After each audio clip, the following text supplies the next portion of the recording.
How are you? I'm doing super well. How are you? I love this energy already. You got good energy. I can feel it. Awesome. I'm so happy to be here. Well, welcome, welcome. We appreciate you being here. Tell me all the things. What's going on with you? Oh my gosh, yesterday was my birthday. Happy Uh, belated. Thank you so much. I'm feeling 22. Whoop whoop. Yes, we love an Aquarius. Yes, Aquarius Queen, Aquarius Sun, Capricorn Moon, Gemini Rising. Oh Ooh, a wow. little scary, right? But no, life's been good. But that's like my biggest update. Like I'm a whole year older now. What did you do for your birthday? I had a whole birthday weekend. So me and my friends, my friends on Friday, we went to a Broadway rave because we're all musical theater kids, and so Mhm. we went to downtown Atlanta and went to this big rave where they were just playing Broadway tunes. Saturday night, I had a little kickback at my apartment. It was a retirement home themed birthday party, so everyone had to come dressed as the elderly, and it was so much freaking fun. And then yesterday was my actual birthday, and I just spent that with my family. So I let me tell you, I have so many questions. Number one, a Broadway rave. So basically, all the music, everything that's playing is just like Broadway yes, opera style. yep, yeah. How Not fun all was opera, that? but a lot of different things for sure. Yes. Well, you know how extra they are on Broadway. They're just so like extra, the way how they move, the way how they sing. You know what I mean? Yes. How fun was that? It was an interesting. I forget that like musical theater kids sometimes have a stereotype of being like kind of like nerds and stuff like that. I always think that me and my friends were like the cool theater kids until we get around other theater kids and we're all just as lame and just as nerdy. But it was a great time. No, I always thought musical theater kids were the coolest because it takes guts to get up there and to sing your heart out and to act in front of your peers. You know what I'm saying? Like it takes a special type of person. Yeah, it's definitely come with years of practice for sure. You feel like you just exude so much good energy. Do you Thank ever like you. is Oh that my god. is that real or manufactured on TikTok? Oh my gosh, really great question. I feel like in the beginning it was definitely manufactured. I would definitely consider myself an introvert and stuff like that. I think TikTok and social media has made me into the person that I am right now. It has given me all this energy that I probably did not have before I started social media, but it's definitely real. I'm just as chaotic and in your face in person. I promise. Would you say it's real or would you say well, you said it gave you all of that energy. Would you say that it's energy or is it confidence now? Confidence. I like that. It's 100% confidence. I'm the most confident I've ever been. And some people, I hate the whole debate about how like social media, like, oh, social media is like bad for your confidence, blah, blah, blah. I feel like for me personally, it has done the complete opposite. I am 10 times as much, I'm 10 times more confident doing social media and being in the social media space than I was when I was not. Why do you feel like that's the case? I feel like for like you said, it takes a lot of energy just to put yourself out there doing anything, whether it is theater or social media. So I feel like now that I've just kind of gotten myself just like out there, I kind of feel like I can take on the world, you know, Mm. especially when you get like negative comments and people are just like, oh my god, blah blah blah blah, and I've now tricked myself like these people don't know me, and now I only care about people's opinion if they know me in person and stuff. It's a whole, honestly, I could do a whole presentation about it to be honest, and just keep going on and on and on. No, So it's so interesting because I was having a conversation with someone and how they basically take their negative comments. And when you really are able to think about that, these people don't know you, they don't know a thing about you, they only know what you put out there for them. You know what I'm saying? mm-hmm. How could they criticize that when they don't know you? But easier said than done, though, because I'm sure when True. some hate comments before all of Mm-hmm. this confidence happened, it's probably took you back a little bit, don't you think? Mm-hmm. Mm-hmm. For sure, for sure. I've been doing this for a little while now, so obviously, I feel like as the years have gone by, it's a lot easier now. But definitely in the beginning, for sure, it's not easy to put yourself out there to have people just give their unwarranted feedback. It's not easy. I feel like being in theater has made that transition a little bit easier because people are always going to have opinions about your performance and all that type of stuff, and so I feel like for me, it was an easier transition than others, but 100% agree with you. Yeah. Were there ever opportunities where you're just like, I'm gonna say what I really feel against this troll that's trying to troll me? To be honest, there's been some moments, but especially over like the last year, it's just not worth my energy. I rarely do respond to negative comments or even care, probably. Really? Mm-hmm. How do you get into that space? It's just like, you don't know me. Like, you don't know me. So what's the point of me interacting with you about this random opinion that you've gathered with this person that you don't know? Like, so the person commenting is equally as crazy, you know? So it's just like, it's just not worth it. It's just not worth it. That's what I have to tell myself, you know? How'd you initially get popping on TikTok? How did I initially get popping on? Well, I'm trying to think.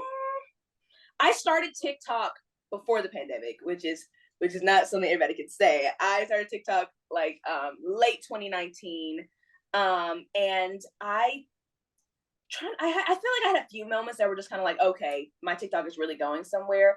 I feel like my first big viral moment was I did a cosplay kind of, I guess. I really just sang Almost There from Princess and the Frog in like the waitress costume and all that. And that was my first really big viral video.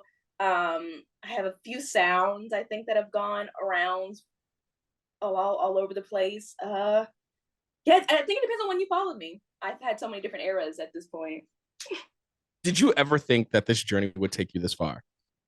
No, not at all.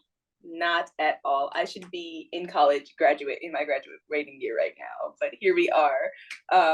No, totally unexpected. I feel like there are people that just go different routes. Like all routes aren't the same for everybody. You know what I'm saying? 100% agree. What would you say to someone who is trying to, join the content creator space, trying to, make this the career? What advice would you give that person? Just do it. Like, ain't nobody's gonna is gonna beat you because you're posting videos. And that's my thing. I feel like the worst thing someone can do is come in and actually fight you. And no one's gonna do that. And so it's like, as long as you can get past like the worst thing someone is gonna tell you is that you're ugly or blah blah blah blah. As once you get past that mindset that that's the worst that can happen, I feel like just do it. YOLO. Life is too short for you not to be doing the things that you don't want to do. I think it's We do. life too short for that, and it's also too short for, I guess, you worrying about what people are thinking about Yeah. you. Yeah. How did you link up with President Obama? Oh my gosh. What a great opportunity that was. And I'm so grateful to God that that even happened, because Lord knows I don't really even know how I really ended up in that space. But Mm-hmm. back in 20, I feel like I've always used my platform for activism or just talking about things that I'm passionate about in general. And so Right. back in 2020, I was able to really help with Joe Biden and Kamala Harris's campaign when they were running for office, as well as my senators for Georgia, Senator Warnock and Senator Ossoff, as well as Warnock's most recent election. And so I feel like I kind of fell into this political space, if you will. And me and my team, we had this big project for promoting voting rights and women's rights in DC. And they just kind of were just like, well, like if you can swing, because I wasn't gonna go at first because there wasn't like a real plan. I'm like, if you ain't got to start and end time for me, I'm not a go with the flow type of girl. But I just said I might as well. And so I went, and they're like, if you go, might get to meet somebody, but they didn't tell me who.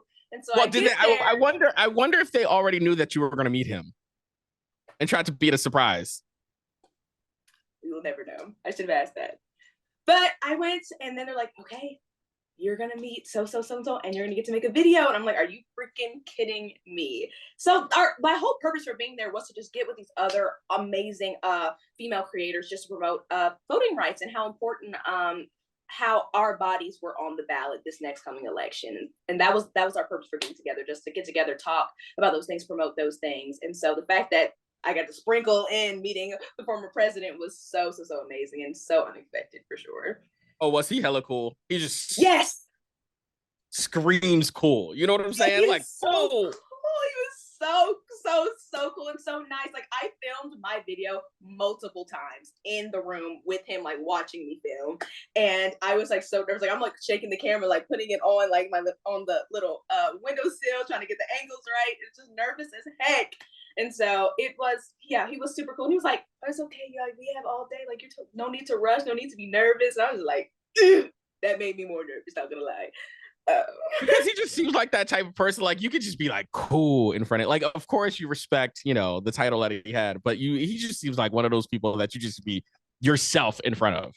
Mm-hmm, he is. It was just, wow. It's just, growing up in a Black household, it's like you got Jesus, and then you got the Obama family, and then you got kind of everybody else, So like meeting him was just kind of like, oh my goodness. Stop. I always thought it was Jesus, Martin Luther King, President Obama, JFK. Yes, yes, yes, yes. So I'm like, woo! It was crazy. My parents to this day still think it's CGI and that it's not actually him in the video.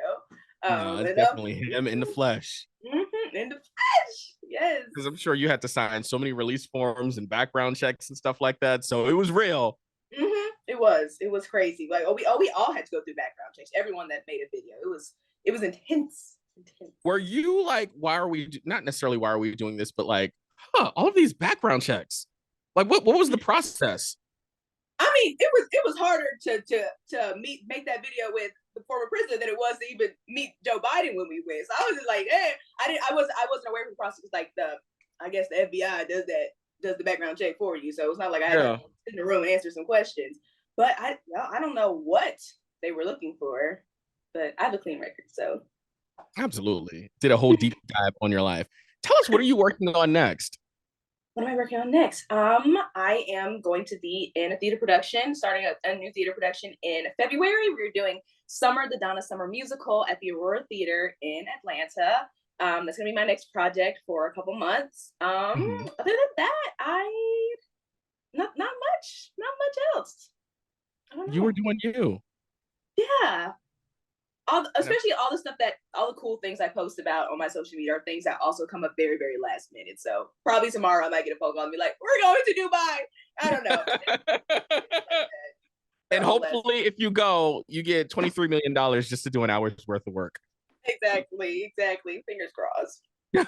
Well, it was a pleasure. Thank you so much for jumping on Zoom and chatting with us. Oh my gosh, thank you so much for having me. Of course. Thank you.